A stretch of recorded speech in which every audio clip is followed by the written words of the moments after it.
देखो बेटा, ये भी सवाल आपका बहुत आसान था। जरा सा भी अगर आप ध्यान से law of conservation of energy लगा लेते तो काम बन जाता।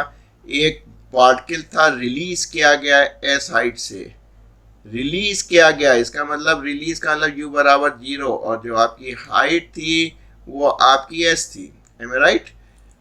अब क्या करना था आपको? कह रहे हैं कि एक पर्टिकुलर स्थान पे जब ये आया है एक पोजीशन पे, तो यहाँ पे कह रहे हैं कि इसकी जो काइनेटिक एनर्जी है वो 3 टाइम्स ऑफ पोटेंशियल एनर्जी है। तो जाहिर सी बात, जब रिलीज किया यू बराबर 0, तो यहाँ तो काइनेटिक एनर्जी 0 होगी, तो जब बढ़ेगी, स्पीड बढ़ेगी, तो काइनेटिक एनर्जी बढ़ेगी, और वो कितने हो जाएगा? 3 टाइम ऑफ पोटेंशियल एनर्जी। अब आपको दो चीज बतानी होगी, क्योंकि दो ऑप्शन दिखाई दे रहे हैं। क्या क्या दिखाई दे रहा है? एक तो हाइट फ्रॉम द अर्थ, ये आपका अर्थ थी, एम आई राइट? तो यहां से कितनी हाइट पे है वो आपको बताना है।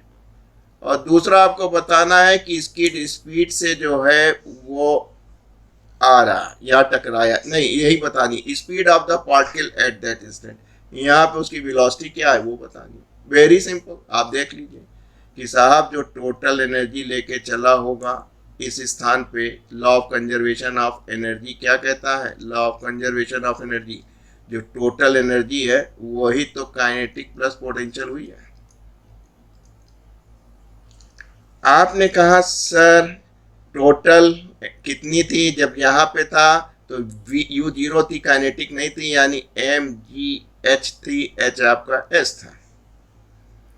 जब यहाँ पहुंचा है तो सारा कहाँ से नापते हैं? अर्थ से। तो यहाँ की पोटेंशियल एनर्जी तो हमको पता चल गई, इसलिए काइनेटिक एनर्जी को पोटेंशियल एनर्जी में कन्वर्ट कर दीजिए। कितना हो जाएगा आपका?